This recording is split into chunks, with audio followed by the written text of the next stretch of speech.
kembali lagi di video saya. Kali ini kita sudah memasuki bab yang ke-16, yaitu routing ya teman-teman. Nah, pada bab 16 ini ada 3 outline yang akan kita bahas. Yang pertama ada mengaktifkan konfigurasi routing, yang kedua ada share internet connection, dan yang ketiga ada konfigurasi NAT. Nah, oke teman-teman, tanpa menunggu lama-lama, kita akan langsung saja masuk ke pembahasan yang pertama, yaitu mengaktifkan konfigurasi routing. Nah, oke teman-teman, jadi sebelum kita lanjut ke pembahasan yang pertama, kita di sini memiliki gambar topologinya teman-teman. Nah, jadi alurnya itu seperti ini ya teman-teman. Ini itu gambar topologi. Nah, teman-teman bisa lihat di sini ada RTR Ubuntu atau router Ubuntu. Di sini akan mendapatkan host melalui host only adapter. Setelah router Ubuntu berhasil terhubung ke host OS ini, maka koneksi tersebut akan dibagikan ke server 1 dan ke server 2 ya teman-teman. Serta ke klien Ubuntu teman-teman melalui internal network ya teman-teman. Nah, supaya VM yang menggunakan IP privat bisa mengakses internet, kita membutuhkan metode NAT. Ini berfungsi untuk menerjemahkan IP private menjadi IP public, sehingga VM bisa terhubung ke jaringan internet. Seperti itu ya teman-teman. Nah, kalau kita lihat sebelum routing diaktifkan, sebenarnya server 1 dan server 2 ini sudah bisa saling berkomunikasi karena keduanya berada di jaringan point to point, tetapi keduanya masih belum bisa berkomunikasi dengan klien Ubuntu ini ya teman-teman. Selain itu, semua VM juga masih belum diaktifkan. Sekarang kita akan mengaktifkannya terlebih dahulu. Nah, oke teman-teman, di sini kita bisa langsung saja masuk ke RTR Ubuntu atau router Ubuntu-nya. Di sini saya sudah menjalankan semua VM-nya seperti ini, ada server 1, klien Ubuntu, dan ada server 2, dan juga ini saya sudah membuka yang RTR Ubuntu. Nah, di sini saya sudah login ke RTR Ubuntu ya teman-teman. Jika sudah login, teman-teman bisa langsung ketikkan perintah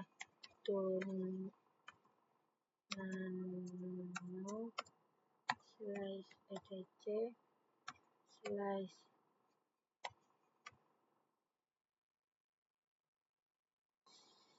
/sysctl titik .conf.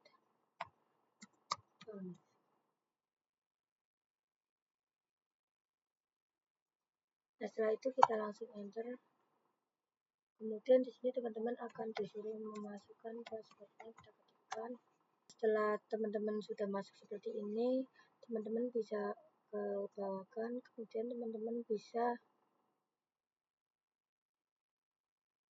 menghapusnya pagar yang ada di IP ini ya teman-teman. Sorry.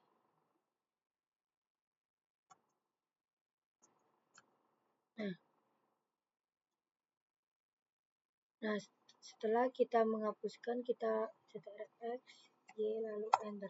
Seperti ini teman-teman bisa ketikkan perintah sudo sysctl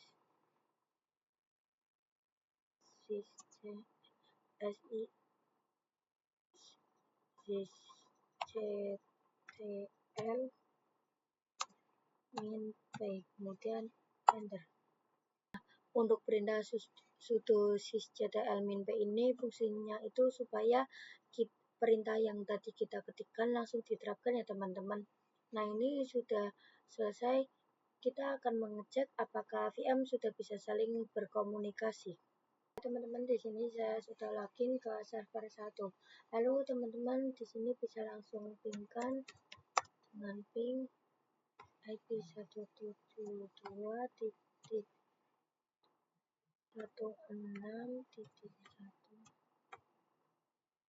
enter.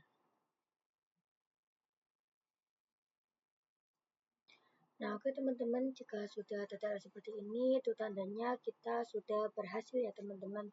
Oke, di sini teman-teman juga bisa lakukan hal yang sama pada server 2.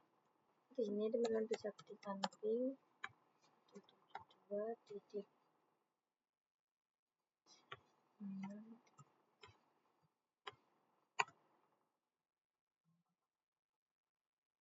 Nah, oke teman-teman, di sini juga sudah berhasil ya teman-teman. Berarti routing yang sudah tadi kita aktifkan itu sudah berhasil.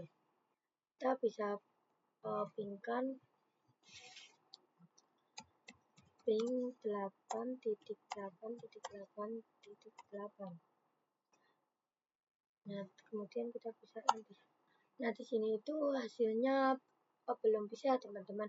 Itu normal kok. Nah, karena pada materi ini kita baru mengaktifkan routing supaya antar VM saling berkomunikasi. Untuk konfigurasi internet dari host OS ke RTR Ubuntu itu nanti di bab selanjutnya. Terakhir kita akan coba juga di server klien Ubuntu. Nah, oke teman-teman, di klien Ubuntu ini kita juga mengepingkan dan di sini juga hasilnya sudah TTL ya teman-teman. Oke teman-teman, di sini kita langsung saja lanjut ke materi yang kedua, yaitu Share Internet Connection. Nah, pada materi ini kita akan coba melakukan sharing dari host OS ke RTR Ubuntu ya teman-teman. Nantinya setelah RTR Ubuntu ini berhasil terhubung ke internet, maka koneksi tersebut akan dibagikan ke server 1, server 2, dan klien Ubuntu ya teman-teman. Nah, di sini karena kita menggunakan host only adapter, maka default koneksi hanya bisa digunakan untuk komunikasi antara host OS dan RTR Ubuntu ini ya teman-teman. Belum bisa untuk akses internet. Sebenarnya kita menggunakan adapter, tetapi tujuannya bukan hanya agar RTR Ubuntu bisa internetan, melainkan juga tetap bisa berkomunikasi dengan host OS ini ya teman-teman. Oleh karena itu kita tetap menggunakan host only adapter dan menambahkan konfigurasi sharing internet teman-teman. Sebelum kita melakukan konfigurasi, pastikan host OS dan RTR Ubuntu ini bisa saling komunikasi melalui ping ya teman-teman. Oke, sekarang kita akan pergi ke kontrol panel terlebih dahulu. Nah, oke teman-teman, di sini saya sudah masuk ke kontrol panel, kemudian kita bisa klik yang System and Security, kemudian kita klik yang Network and Internet, kemudian kita bisa klik yang Network and Sharing Center. Nah, kemudian di sini kita bisa klikkan yang change adapter ini ya teman-teman.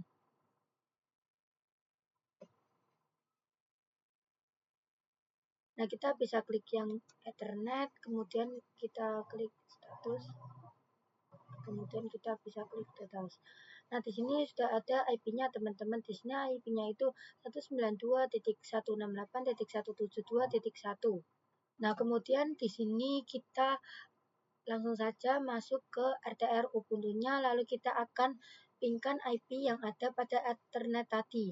Kita coba pingkan ping 192.168.172.10. Nah, di sini punya saya sudah berhasil ya teman-teman, atau TTL. Jika kalian belum bisa, itu biasanya firewall kalian masih diaktifkan. Ini karena punya saya mati, jadi saya sudah langsung bisa. Untuk cara mematikan firewall-nya itu seperti ini ya teman-teman. Nah, di pencarian ini kalian bisa ketikkan firewall and network. Kemudian kita bisa ini pencet yang ini, scroll aja, terus yang public network ini kalian pencet, yang turn off itu nanti akan off sendiri ya teman-teman, otomatis, dan nanti kalian akan mendapatkan TTL. Setelah sudah TTL, kita akan lakukan juga pengujian dari host OS ke RTR Ubuntu menggunakan command prompt ya teman-teman. Nah, sebelum itu kita akan pastikan terlebih dahulu IP-nya ya teman-teman. Di RTR ini kita akan ketikkan IP-A atau IP address. Enter. Nah, kalian bisa lihat sendiri di sini itu IP-nya ini ya teman-teman, 192.168.172.10 ya teman-teman.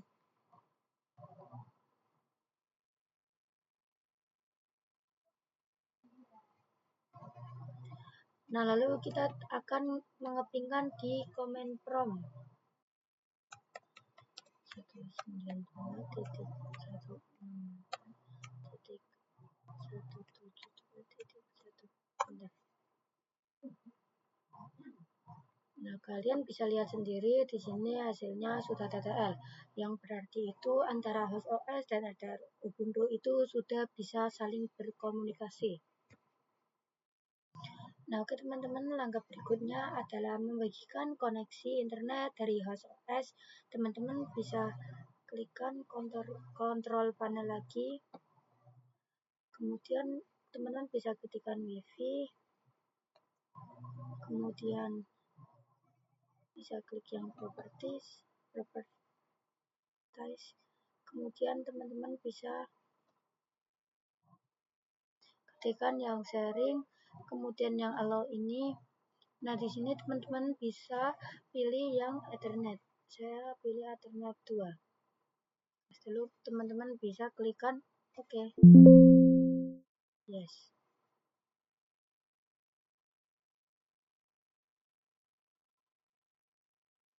Nah, teman-teman, biasanya setelah internet dibagikan itu IP pada host only adapternya akan berubah ya teman-teman. Tadinya kan 192.168.172.1.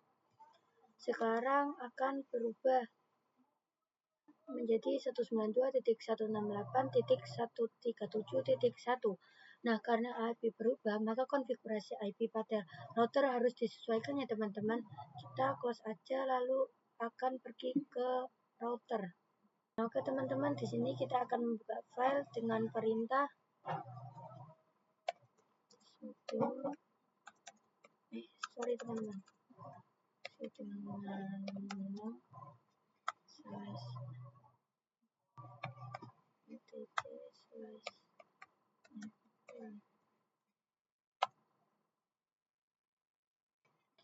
Nah, di sini kita pergi ke bagian yang IP address ini.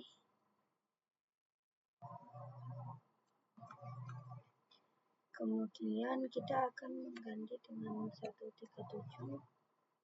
Dan yang gateway-nya juga kita ganti ya teman-teman.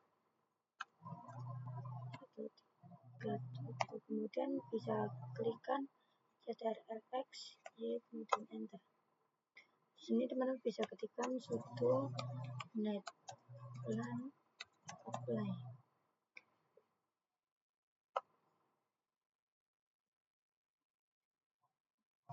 Nah, di sini teman-teman bisa melihat dengan klikkan IPA. Nah, teman-teman bisa lihat sendiri di Npost 3 ini IP-nya sudah berubah ya teman-teman menjadi 192.168.137.10. Sorry teman-teman, tadi saya salah. Ini IP-nya itu 192.168.137.1 ya teman-teman. Sekarang di sini kita akan mencoba pingkan ya teman-teman. Ping 192.168.137.1.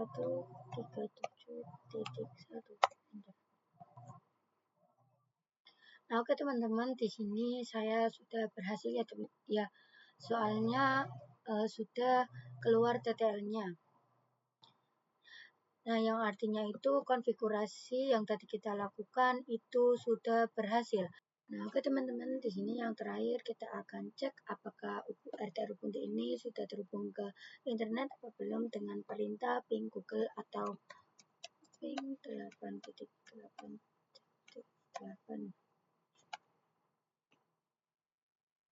Nah, di sini sudah TTL ya teman-teman, itu yang artinya RTR Ubuntu kita ini sudah mendapatkan akses internet dari host ya teman-teman.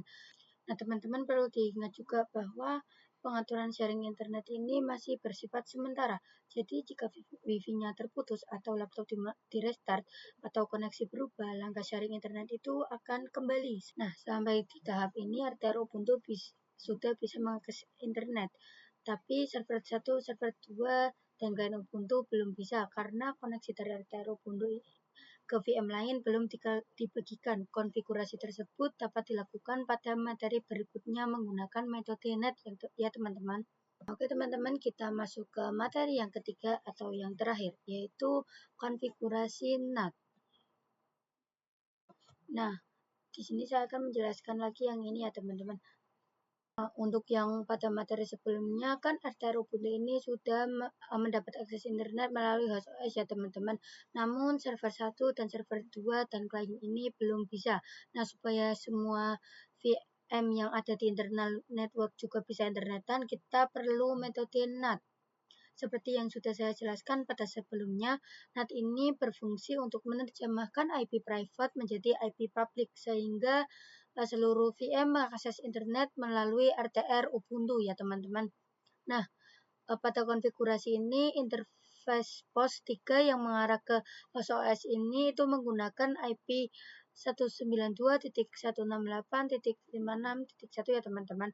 Nah, di sini itu kan 56.1-nya itu udah dicoret ya teman-teman, itu karena kita sudah menggantinya ke 137. Sedangkan interface lain seperti ini 10.10.10.1 dan di sini 172.16.1.1 nantinya akan diterjemahkan melalui NAT.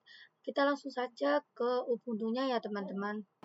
Oke teman-teman, di sini saya sudah masuk ke RTR Ubuntu-nya. Di sini saya akan mengetikkan perintah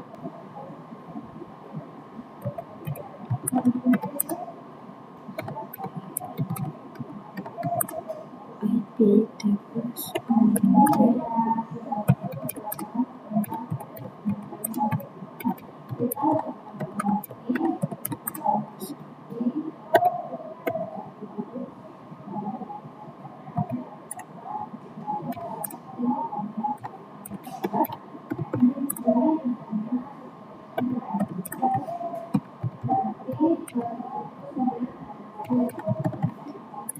Selanjutnya kita akan melakukan pengujian koneksi internet pada setiap servernya. Teman-teman, di sini saya sudah masuk ke server 1. Kita akan mencoba ping Google atau ketikan ping 8.8 dan enter. Nah, di sini hasilnya TTL ya teman-teman, itu sudah berhasil. Kita selanjutnya akan melakukan di server kedua. Kita di sini ketikkan ping 8. Nah, pada server 2 ini juga sudah berhasil. Selanjutnya kita akan lanjut ke klien Ubuntu. Nah, di sini di klien Ubuntu kita juga ketikkan ping 8.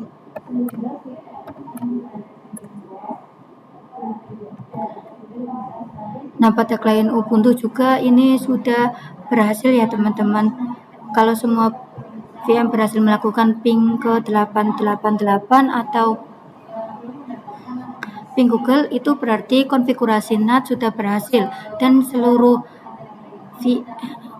VM pada internal network sudah bisa mengakses internet menggunakan IP address.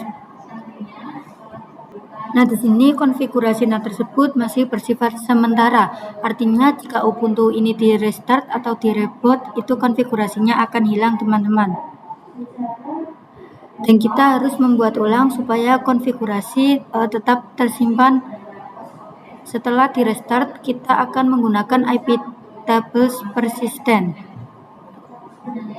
Sebelum menginstalnya ada dua hal yang perlu dilakukan, yaitu menyimpan konfigurasi NAT yang sudah dibuat, kemudian mengatur resolver agar server tidak hanya bisa melakukan ping ke IP address tetapi juga ke nama domain seperti google.com. Nah, agar kita menjadikan konfigurasi NAT ini menjadi permanen, kita butuh direktori /etc/IP tables. Nah, oke teman-teman, di sini nanti kalian setelah ketikan yang sudo IP tables min t min a post routing min o post 3 min jma squared yang ini ya teman-teman. Setelah itu kalian bisa ketikkan yang sudo mkdir /etc/IP tables itu untuk membuat direktorinya teman-teman, karena di sini saya sudah membuat. Jadi saya langsung ketikkan yang ini sudo IP tables min save slice etc ini. Kemudian setelah permission denied, kalian bisa ketikkan sudo su. Lalu kita ketikkan perintah seperti yang tadi ya teman-teman.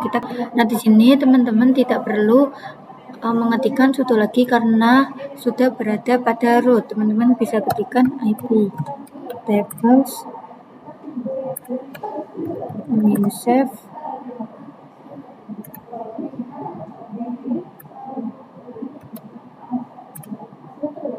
slash etc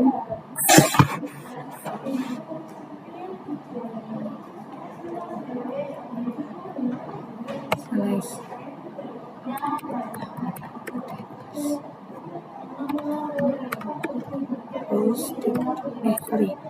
titik v4. Kemudian kalian bisa enter. Nah, untuk memastikan konfigurasi NAT sudah tersimpan, kita bisa ketikkan perintah cat slash etc slash epitables slash post titik v4. Enter. Selanjutnya kita akan mengatur resolver agar server tidak bisa melakukan ping ke IP address tetapi juga ke nama domain seperti google.com. Nah, di sini kita akan keluar terlebih dahulu dari root. Kita bisa ketikkan exit. Setelah itu kita akan buka file resolver dengan perintah nano slash etc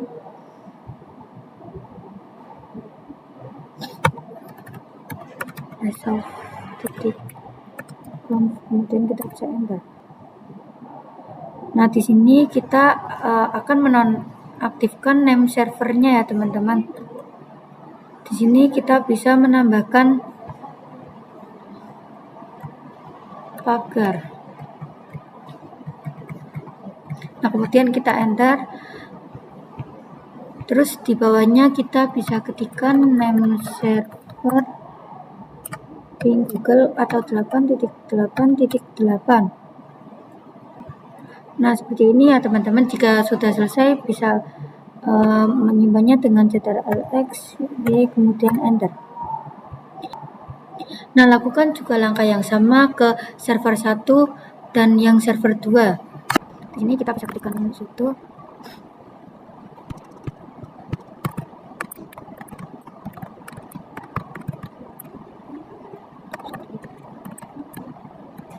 di sini kalian bisa ketikkan ini.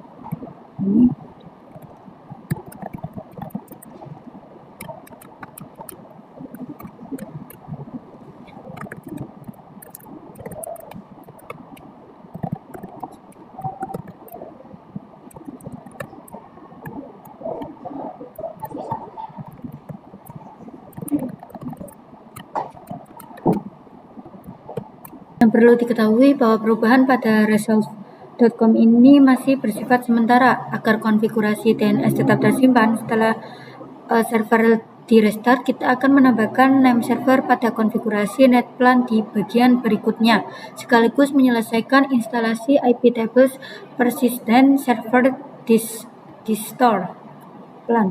Nah, di sini saya akan masuk ke RTR Ubuntu terlebih dahulu. Lalu kita ketikkan perintah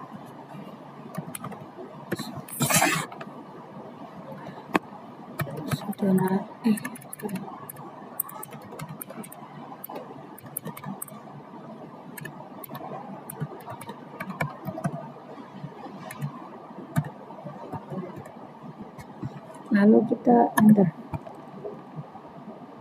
Nah, di sini kita akan menambahkan konfigurasi name server di bawah gateway ya teman-teman.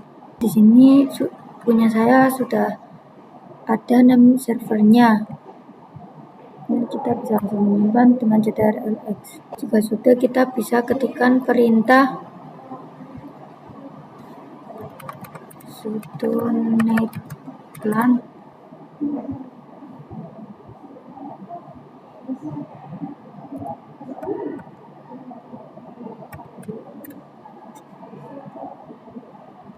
Nah, kalau punya kalian muncul error itu biasanya host belum sesuai ya teman-teman. Jadi di sini saya akan membuka file. Ini kita akan melakukan pengujian koneksi internet menggunakan IP address dan nama domain. Kita bisa ketikkan ping.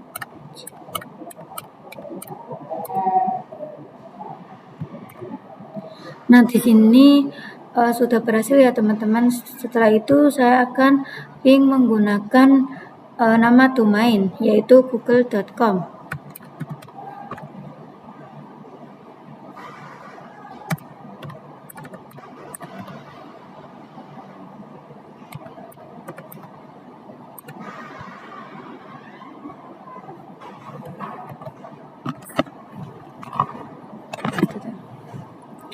Nah, ini untuk nama domain juga bisa teman-teman.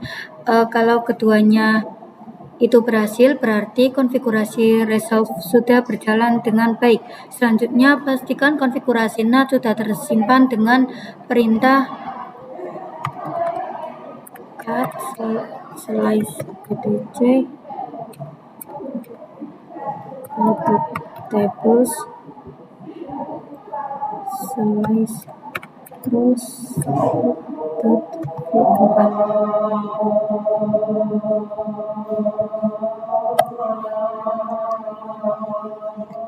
Nah, teman-teman bisa lihat di sini konfigurasinya sudah ada ya teman-teman.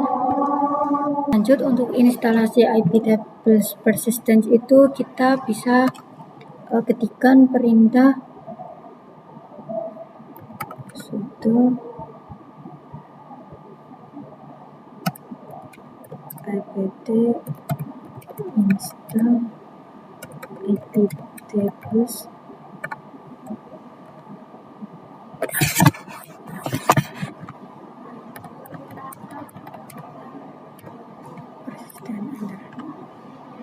Nah, oke teman-teman, jadi karena di sini saya sudah menginstalnya, di sini sudah terdapat tulisan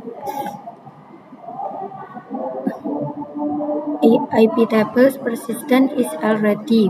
Nah, jadi setelah proses instalasi selesai, konfigurasi NAT akan tersimpan secara permanen.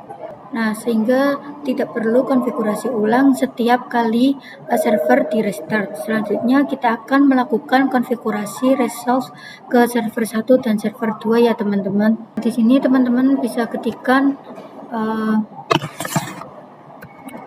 ping 8.8 kemudian enter.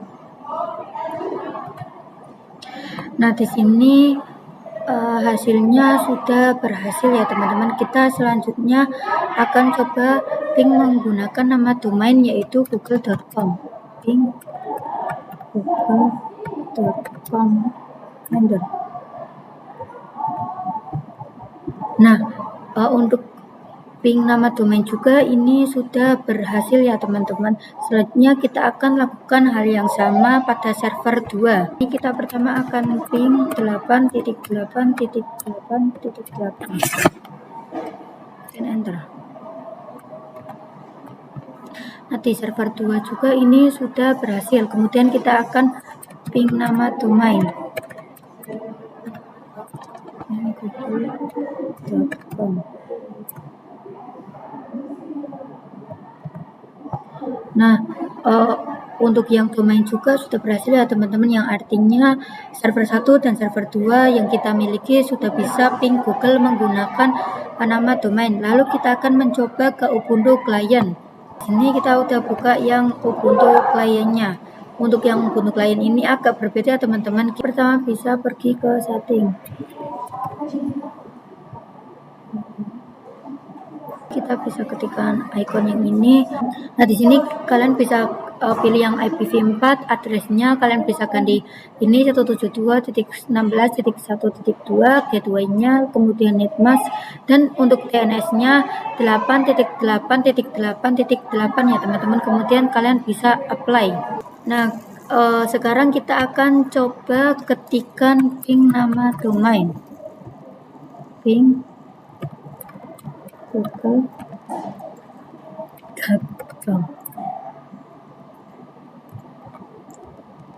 Nah, ini hasilnya itu berhasil ya teman-teman karena pingnya sudah berhasil. Untuk Ubuntu juga sudah bisa mengakses internet menggunakan nama domain. Sampai tahap ini seluruh konfigurasi telah selesai. RTR Ubuntu, server 1, server 2, dan klien Ubuntu sudah bisa saling berkomunikasi, mengakses internet, menggunakan IP address maupun nama domain, serta konfigurasi NAT akan tetap tersimpan karena sudah menggunakan IP table persistent.